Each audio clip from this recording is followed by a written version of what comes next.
Salut à tous, c'est Samuel, nouvelle vidéo aujourd'hui, Batman Modern Suite. Il s'agit du Batman que l'on retrouve dans le film The Flash, interprété par Michael Keaton, le Batman de 1989. Un costume forcément moderne, comme le nom de la figurine, qui va changer forcément par rapport au costume de 1989, tout en gardant tout de même certains codes d'origine.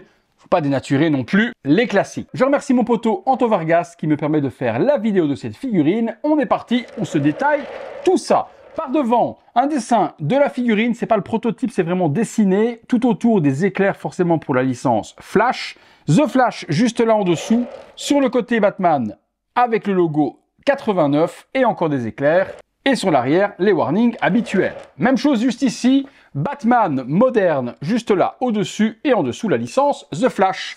La boîte s'ouvre sur le slipcover comme d'habitude, on retombe sur une boîte vitrine où le personnage est représenté directement avec le visage démasqué de Michael Keaton. Le visage, on va forcément en parler parce qu'il a fait débat. Pas mal d'accessoires, liseré jaune et noir, le visuel de la figurine à l'arrière avec The Flash, et on revient sur la même chose. Allons dans le box, on se détaille tout ça.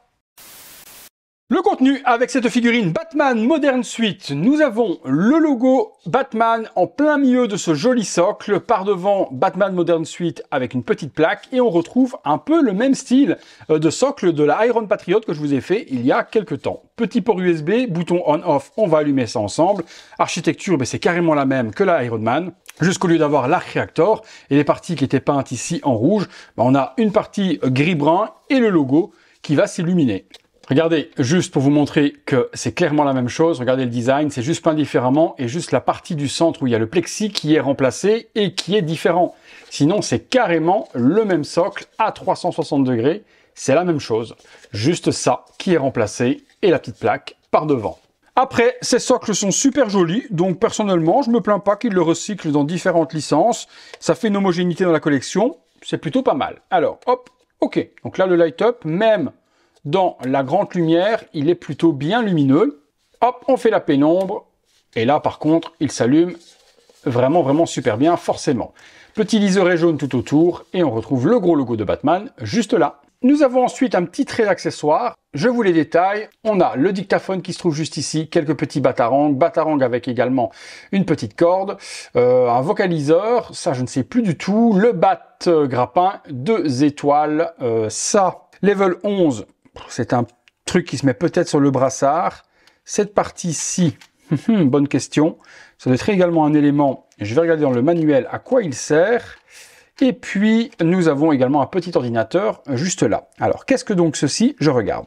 Eh bien, écoutez, dans le manuel, ceci n'est pas expliqué. Ça, c'est bien une partie qui se met sur le brassard. Mais ça, ce n'est pas expliqué du tout. Donc, je n'ai pas l'explication de cet accessoire avec ce petit pin.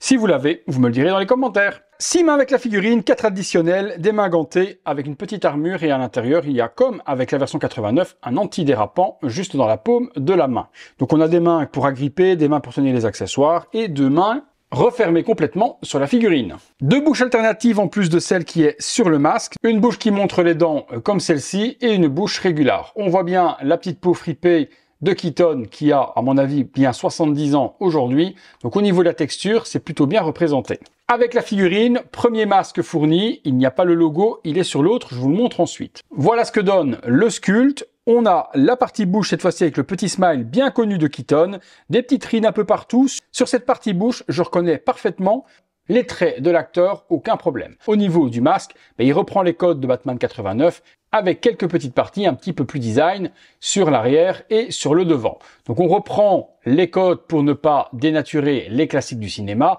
et on modernise un petit peu. Pareil également ici, des petites parties qui ont été rajoutées. Donc on peut switcher forcément comme d'habitude les parties des bouches. Et on pourra par l'intérieur, en retirant cette partie-là, également accéder au système perce des yeux et au remplacement de la bouche. Hot Toys vous fournit un deuxième masque vide que l'on pourra exposer sur le petit socle qui est juste ici. Donc si vous mettez la tête non masquée, ce que vous allez voir, je vais plutôt vous déconseiller, vous pourrez exposer votre masque à côté de votre figurine.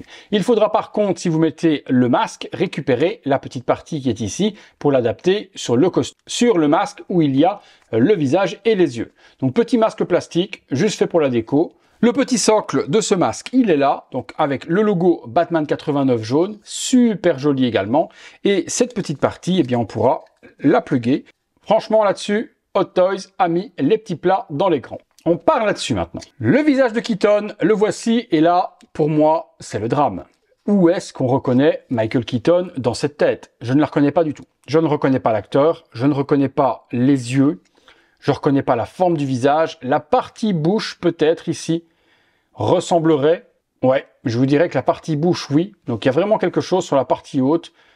Les yeux, quelque chose dans les yeux qui vont pas, et la coiffure non plus ne va pas, quoi. Et puis, on retourne de nouveau sur le piège à loup, le piège à ours dont je vous parle depuis quelques vidéos. Cette nouvelle façon de découper les cheveux de la part de Hot Toys pour le système perse, c'est dégueulasse. C'est complètement horrible. Les mèches ne ressemblent à rien. Regardez ça. Ça, faut qu'ils arrêtent et qu'ils retournent soit sur un système par le bas, soit un système vers l'arrière, mais pas cette partie coupée à cet endroit-là. Ça ne va pas du tout. Ou alors, on retire carrément tous les cheveux et avoir une démarcation presque invisible dans cette partie-là. Mais ça, le piège à loup, qui est hyper visible, même quand on remboîte, c'est un gros non pour moi. Système perse, donc on pourra orienter les yeux, forcément gauche-droite, vous faites ce que vous avez envie, vers le haut, vers le bas, on oriente comme on le veut. Le visage, ben vous me direz ce que vous en pensez, ressemblance ou pas, pour moi, c'est complètement à côté. Il faudrait exposer la figurine avec son masque. La figurine sans transition, justement, on passe dessus. La figurine, la voici. Alors, je comprends pas, le logo est pourtant là. Pourquoi est-ce que du coup on a un logo supplémentaire? Est-ce que si on remplace la cape? Je sais pas, je vais découvrir avec vous, on va regarder après parce qu'il y a deux capes fournies, une plutôt classique comme celle-ci, bonne matière, une imitation un petit peu plastique cuir. Je ne pense pas qu'on soit sur une qualité dégueulasse qui va s'effriter avec le temps. Ben, le temps nous le dira, mais je pense qu'on est plus sur du plastique que sur du simili ou sur du cuir. À voir. Elle est câblée 2, donc il y a 2 câbles dessus, et celle-ci, elle est retombante. On en a une autre, par contre, pour faire la fameuse pose en vol, avec des baguettes un petit peu partout dans la cape. Les bottes sont ici, je ne pense pas qu'on reprenne les Nike de l'époque, elles sont un petit peu différentes, avec les protèges tibia. La combinaison, elle est en plastique un petit peu typé Spider-Man, donc on pourra faire les poses que l'on veut, c'est assez flexible, et ça reprend sa forme initiale lorsqu'on la laisse reposer quelques heures ou quelques jours. La ceinture avec les petites munitions qui sont juste ici, elle est complètement noire et grise, excite la ceinture jaune de 89. Les brassards sont modernisés aussi, avec des spikes, mais beaucoup moins piquants que la version 89, et puis comme je vous ai dit sur la figurine, il y a des mains qui sont relaxés. La partie torse, protège abdominaux juste ici. Une partie également pour les pecs qui va être amovible et je vois qu'on peut descratcher, mais je vais regarder avec vous après. Les parties d'armure sont en plastique mou pour les épaules. Sur l'arrière de la figurine, on retrouve la couture et également des petits scratchs. Alors, pourquoi il y a tout ça? Qu'est-ce que c'est que cette histoire? Ok, donc cette partie-là s'enlève et se descratch, et ici il y a un scratch également. Ok, jusque là je suis. Donc ce logo là, à première vue, il est fixé dedans. Ok, on ne peut pas l'enlever. Ok, donc en fait il n'y a pas du tout d'intérêt, comme je vous ai dit tout à l'heure, d'en enlever un pour l'autre, puisque lorsque je vais mettre le poitrail, ça s'emboîte dedans. Donc ce que je vous ai dit tout à l'heure de récupérer cette partie là pour la mettre dessus, c'est non. Cette partie elle est juste assemblée pour la déco. Donc ça va être ok. Ok, donc rien de bien compliqué, vous retirez la cape, il y a un scratch à venir mettre juste ici pour celle de remplacement, et puis on vient rescratcher également le poitrail, bing bing, ici devant, ici derrière, et cette partie-là également vient se descratcher juste ici. Ok, donc rien de bien compliqué. Pour remplacer la cape, je voyais ça plus chiant. Bon, allez, on se fait une ou deux pauses, on regarde ce que ça donne.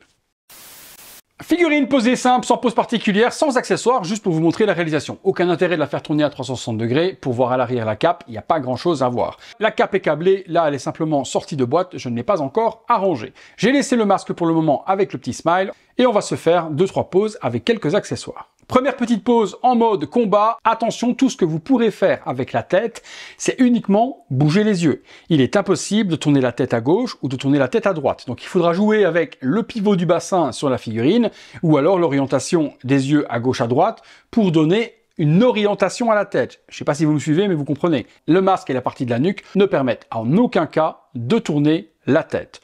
Ça n'empêchera pas de pouvoir faire quand même quelques jolies poses muséum. Malgré la combinaison, il ne sera pas difficile de lever les bras. On ne pourra pas par contre les lever plus que ça. Vous risquez de déchirer la combinaison si vous voulez le lever tout en l'air, comme s'il était en train justement de lancer le grappin vers le ciel. Ça, je vous le déconseille fortement. Une petite pose également que vous pourrez faire, où il empoigne la cape sur le côté. Également possibilité donc d'exposer la figurine avec le sculpte. Là, vous remarquez qu'il n'y a plus autour du cou de partie de masque qui fait la beauté justement du dessus. Là, on est juste sur la cape, c'est pas très joli, mais ça s'expose comme ça. Et là, je lui ai mis le masque dans les mains, donc il est justement en train de regarder son masque avant de l'enfiler. Et vous pourrez également mettre le masque dans l'autre sens de cette façon-là, pour faire justement comme s'il était en train de l'enfiler. Avant-dernière pause, avant de tester la cape, avec le batarang dans les doigts, et je vous ai exposé également sur le côté le petit masque sans les yeux et sans la bouche, que vous puissiez voir dans le display ce que ça peut donner. Une petite main dans le dos pour le charisme. Et voilà, une très jolie pose muséum. Et voilà, dernière pose avec la fameuse cape toute dépliée. Donc il y a vraiment une architecture dans cette forme que vous voyez prévue dedans, qu'on peut monter, qu'on peut lever, et ça donne vraiment une cape planeur pour Batman. Eh bien écoutez, on a fait le tour sur cette figurine. Est-ce que je peux vous la conseiller? Si vous êtes fan du film The Flash, je vous dirais que oui, mais rien ne détrônera la figurine forcément du Batman 89 de chez Hot Toys, que ce soit la version 1.0 ou la version 2.0. Réservé vraiment aux fans ou aux complétistes pour moi, seuls vos goûts vous décideront à l'achat. Et bien comme d'habitude, si vous recherchez la figurine, je vous mets les liens dans la description de la vidéo, vous pourrez aller en acquérir une, elle est encore disponible je pense en précommande en France et elle devrait arriver courant du mois d'avril ou du mois de mai. J'espère que la vidéo vous a plu. Si c'est le cas, comme d'hab, le petit like, abonnez-vous, activez la petite cloche, les notifications, et nous on se retrouve très bientôt pour une prochaine vidéo. Salut à tous!